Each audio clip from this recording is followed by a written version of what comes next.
Most shooters do not leave 9mm because it failed. They leave it because their job changed. Maybe they want more rounds in the same micro-compact. Maybe they want less recoil and flatter tracking. Maybe they need a serious backcountry sidearm. Maybe they care about barrier performance. Or maybe they just want a cartridge that does something 9mm was never built to do perfectly. That is where this conversation gets real. 9mm is still the default handgun round in America, and it earned that spot. It is affordable, it is easy to shoot, it has great capacity. Modern defensive loads are excellent, and almost every major handgun platform is built around it. So no, this is not one of those 9mm is dead videos. That is lazy. But here is what a lot of buyers miss. The best caliber is not always the most popular caliber. The best caliber is the one that fits the gun, the shooter, and the mission. That is why 5 other rounds are starting to matter more than they used to. Not because they replace 9mm for everybody. They do not. But in very specific lanes, they make a better argument. One gives you more capacity in the same carry footprint. One shoots flatter than almost anything else in a pistol. One brings semi-auto power for the outdoors. One still has a serious reputation through intermediate barriers. And one is strange, fast, loud, and somehow more useful than most people expected. By the end of this video, you will know exactly where each round fits. You will know who should actually consider it. You will know who should skip it. And you will know which one, if any, deserves space in your safe. Because the gun counter does not always tell the whole story. And a caliber that looks perfect on paper can get expensive, uncomfortable, or impractical real fast once you start training with it. So let's keep this practical. No hype, no caliber war nonsense. Just 5 rounds that are challenging 9mm in the places where 9mm is no longer the automatic answer.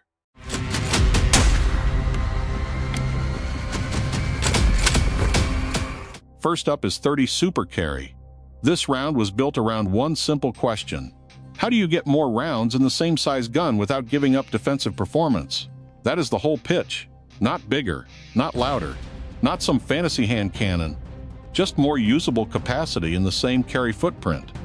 Federal answered that by shrinking the bullet diameter and keeping the ballistics competitive. A 100-grain HST leaves the muzzle at about 1,250 feet per second. Energy sits close to standard 9mm defensive loads, but the narrower case changes the magazine. In a Shield Plus, you can get 13 rounds where you used to get 10. That is 3 extra rounds in the same basic size pistol. Not theory, not internet math, actual capacity in an actual carry gun, and in a micro-compact, 3 extra rounds matter. A small gun is already a compromise. You are giving up grip length, you are giving up weight, you are giving up sight radius. And every bit of recoil feels sharper than it does in a full-size range gun.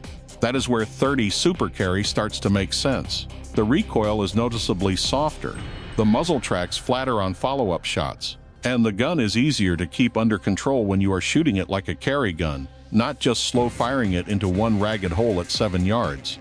Small guns expose mistakes fast. Grip problems show up. Trigger problems show up. Recoil management problems show up. A carry gun you cannot shoot well is not a solution. That is why this round is interesting. It does not just add capacity, it makes a small pistol a little easier to run.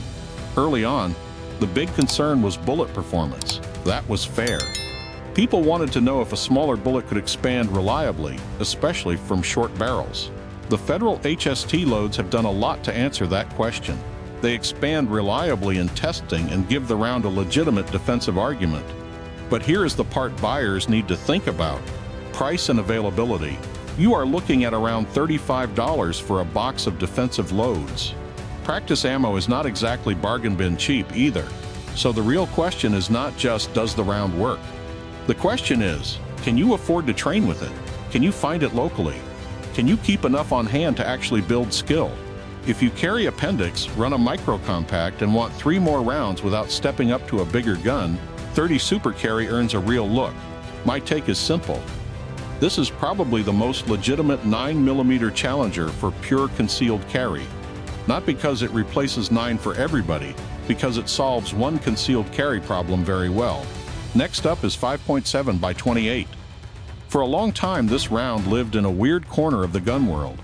People knew it was fast, they knew it was cool, they knew FN Herstal built it, and they knew the P90 made it famous. But for the average shooter, it was expensive enough to stay more interesting than practical. Then Ruger brought out the Ruger 5.7 for around $600. That changed the conversation. Suddenly, this was not just an exotic FN thing. It was a round normal shooters could actually get into. And once people started shooting it, they understood the appeal pretty fast. A 40-grain projectile can leave a 5-inch barrel at around 2,300 feet per second. That is rifle-like velocity out of a handgun-length barrel. Just do not confuse velocity with magic. Load choice still matters. The trajectory is extremely flat. You can zero at 25 yards and stay on a chest-sized target well past 75 yards without holding over much. Try doing that with a normal carry 9mm. That flat trajectory changes the way the pistol feels once you stretch distance. Holds are simpler, tracking is easier, and the gun feels more forgiving than a typical carry pistol when the target is farther away. Recoil is almost nothing. That is one of the biggest reasons people keep coming back to it. It is fast, it is flat, it is light recoiling, and it carries a lot of rounds. The bottleneck case also feeds smoothly through most magazines. That does not mean every gun is perfect, but the cartridge shape helps. The Ruger 5.7 holds 20 rounds. The FN 5.7 Mark III holds 20 rounds as well. You also get ambidextrous controls and a higher slide profile that helps keep the muzzle planted. For the shooter who wants capacity, speed, and very low recoil, 5.7 is hard to ignore. But here is where buyers need to slow down. Ammo is not cheap. Defensive loads can run $38 to $50 a box, and terminal performance is still one of the big debates around this round. Some loads fragment aggressively. Some loads penetrate more directly. Some loads are built for very different jobs. With 5.7, the gun is only half the decision. The load is the other half. You cannot just grab any box on the shelf and assume it behaves the same way. That is not how this cartridge works. If you choose it, you need to understand your ammo. You need to know what that load is designed to do. And you need to train enough to make the speed and low recoil actually matter. For someone who values flat trajectory, high capacity, and low recoil in one package, there is nothing else quite like it. But it is not a magic answer. It is a specialized tool. Quick question for the comments. Would you trust 5.7 as your primary carry round? Or is it still more of a range and specialty gun in your book? I want to know where this crowd lands. Now let's talk about the round that hits like a freight train. 10mm auto. This one is not here for the average appendix carry guy. That is not the lane. 10mm is the semi-auto answer for shooters who used to reach for a big revolver when they left pavement. Pick up a Springfield XDM Elite in 10mm, and the first thing you notice is the weight. That is intentional. This gun is built around a cartridge that can push close to 700 foot-pounds of energy with a 200-grain bullet moving around 1,250 feet per second. That is more punch than most .357 Magnum loads. And you are getting it in a semi-auto pistol with a 16-round magazine. That is the argument. Power, capacity, and faster follow-up potential than a heavy revolver if the shooter can run the gun. The Springfield XDM Elite ships optic ready. It has a 5.25-inch match-grade barrel. It has an adjustable rear sight, and the trigger has a clean break. The slide is forged steel with a melanite finish. The grip texture is aggressive without feeling like it wants to tear your hand up. That matters because 10mm is not gentle. Recoil is real. Slide speed is real. Ammo cost is real. Physics does not care about marketing. A weak platform or a lazy grip will show up fast with this cartridge. That is why the gun around the round matters. A serious 10mm pistol needs to be built for the pressure, the slide velocity, and the shooter who plans to use it hard. Ammo runs around $30 to $45 for a box of 20 defensive rounds. That is real money. But nobody carries 10mm because they are trying to save cash. This is the round that makes sense when you leave pavement. Bear country, elk hunting backup, rural properties. Places where two-legged and four-legged problems can both be part of the conversation. Now, let's keep it responsible. A handgun in bear country is not a magic shield. It only matters if you can run it cold, tired, and under stress. But if you can shoot it well, 10mm gives you margin that 9mm simply does not provide. That is the role. It is not the cheap option. It is not the soft option. It is not the best choice for a brand new shooter. It is the serious power semi-auto for people who understand why they need it. Round 4 is 357 SIG, and this one has a cult following for a reason. The concept is simple. Take a 40 Smith & Wesson case, neck it down to 9mm, then load it hot. What you get is a 125-grain bullet leaving the barrel at around 1,400 feet per second. That speed is the whole personality of the round. It is loud, it is sharp, it is fast, and with the right duty load, it built a reputation for performing well through intermediate barriers. That is why federal agents and highway patrol units took it seriously for so long. The SIG P229 and 357 SIG is the pistol that really defined the cartridge. Stainless steel slide milled from bar stock, alloy frame, reinforced locking lugs, a recoil system tuned for the pressure this round creates. It feels heavier than a modern polymer pistol because it is heavier, but that weight is not just there for nostalgia. It helps control recoil, it keeps the gun tracking flatter, and it gives the cartridge the platform it deserves.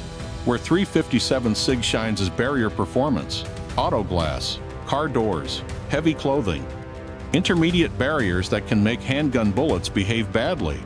With the right load, this round has a serious history of staying fast and behaving well through those problems. That does not mean modern 9mm is weak. It is not. Modern defensive 9 has gotten very good. That is one reason many agencies moved back to it. Lower recoil, lower cost, easier training, higher shooter efficiency. Those things matter when you are buying ammo and training entire departments. But if barrier performance sits at the very top of your list, 357 SIG still makes an argument. The downside is obvious. Ammo availability has shrunk. A lot of agencies moved away from it. That means factory loads are harder to find, and they cost more when you do find them. This is not the round you pick because it is convenient. It is not the round you pick because every sporting goods store has a mountain of it. You pick it because you specifically value velocity and barrier behavior enough to accept the trade-off. Off-duty officers and serious fans still swear by it, and there is a reason. But for most buyers, this is a commitment, not a casual purchase. Last one. And this is where things get weird. 22 TCM. Rock Island Armory built this cartridge, and when it first showed up, a lot of shooters did not know what to do with it.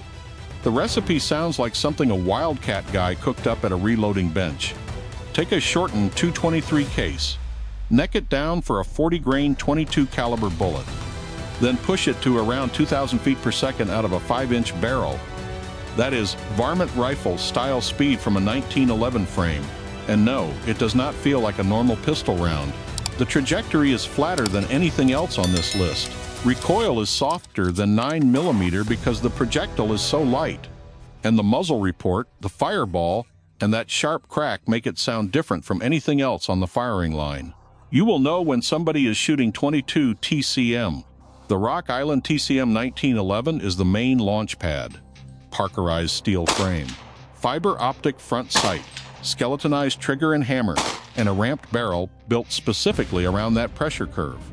This is a very particular setup for a very particular cartridge. The best part is that most of these pistols ship with a 9mm conversion barrel and spring. That changes the value. You can swap it in about 5 minutes. Shoot cheaper 9mm for practice. Then swap back to TCM when you want the speed, the flash, and the weird little grin that comes with it. That makes the gun more practical than it first looks. You are not locked into one oddball cartridge every time you go to the range. Magazine capacity runs from 10 to 17 rounds, depending on configuration. Ammo usually runs around $25 to $35 for a box of 50. Given what the cartridge is, that is actually not terrible. But here is the catch. ArmScore is basically the main company loading it. So if supply gets weird, you are stuck. Cheap on the shelf can get expensive real fast when nobody else is making the ammo. That is the risk, not shootability, not recoil, not fun. The risk is supply. This is not the round I would tell a new carrier to build his whole defensive setup around. That is not where it fits. 22 TCM lives in a weird little corner of the handgun world. but I will give it this.